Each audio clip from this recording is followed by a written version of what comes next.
All right, guys, let's do this. Tom here, back with another video.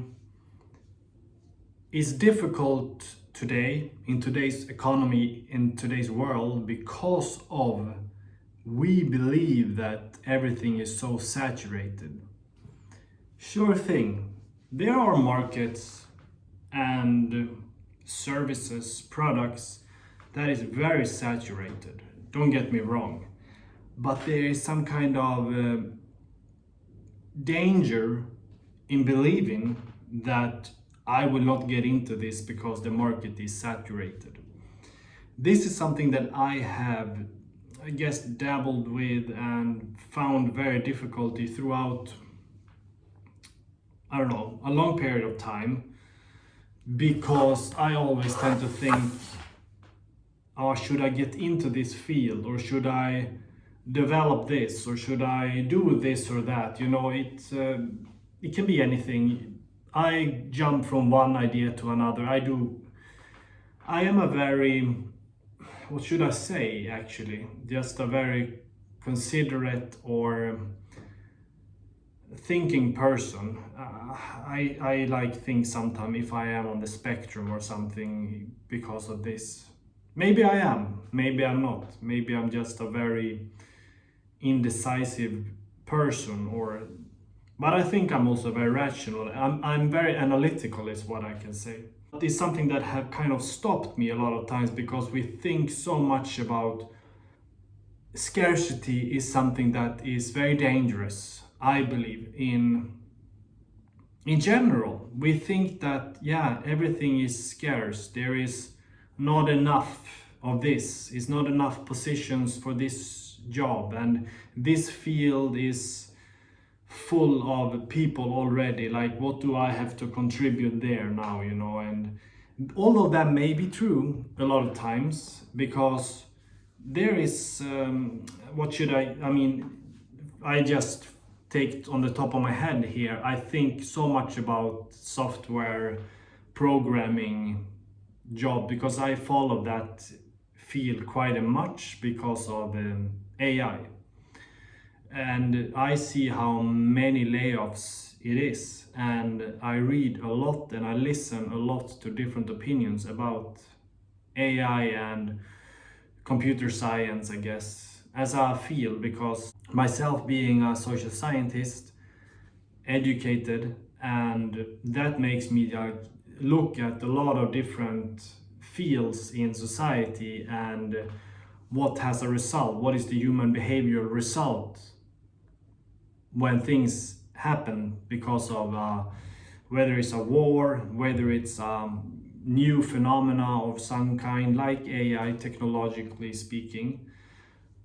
That is like a field that I can tell is very saturated, because you have, first of all, so many people already in this field, and of course there is a lot of product and a lot of need and a lot of demand for these kind of different solutions, technological solutions and engineering solutions and products and services.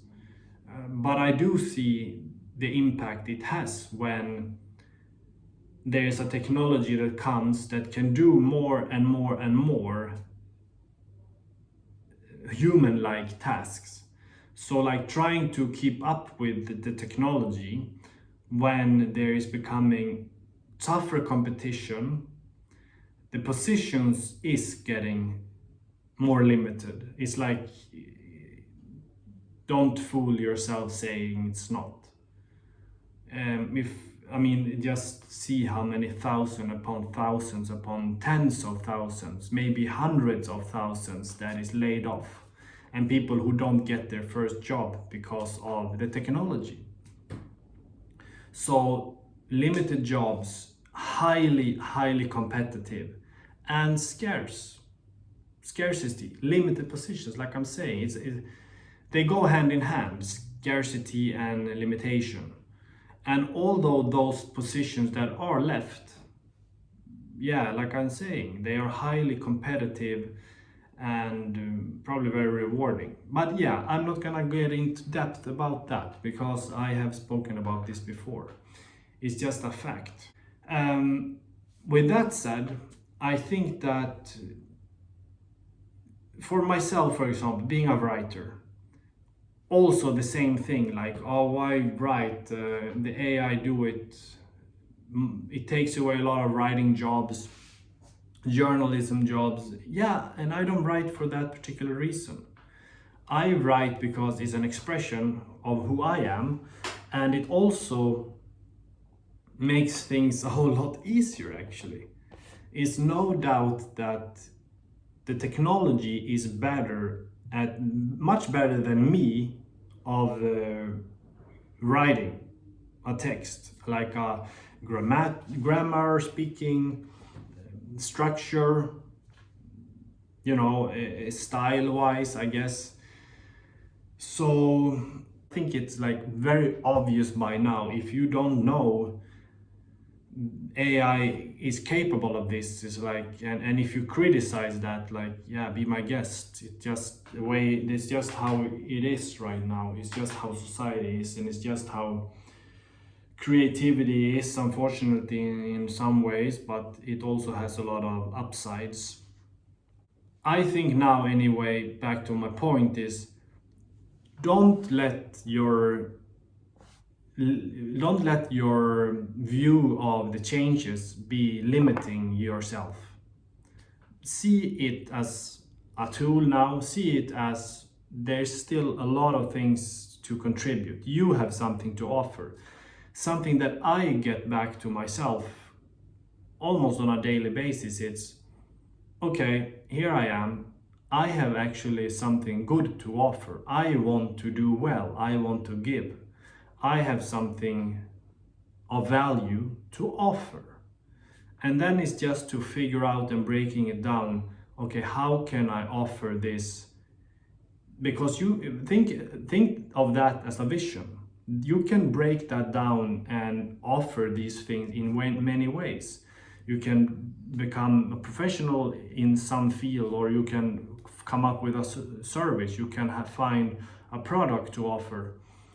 But that you should always go back to like your personal vision and your personal why, I guess you can say. Why are you doing this? And then you just break down, okay, I can do it in this. There are endless options actually how you can monetize something. What can I say? Let's say this channel, for example. This channel is, let's say this channel is about giving meaning to people and making people feel hope. Okay, so I'm speaking about, most of the time, very optimistic, but also a lot of times I speak critically about things, different topics. But you can have a channel, you speak of different things that is related to hope and meaning, and those are very broad, very open topics, very open fields you can express yourself within. And once you're doing that, like I'm doing now, whether it's on the cultural or technology, being optimistic, and then you can also find different ways of monetizing that. This is what I'm thinking very much about. Not for the sake of this channel, I just took that as an example, but always have an overarching meaning and vision of what you're doing, like a why. I want to give, I want to bring hope to this world, I want to make a positive change for other people.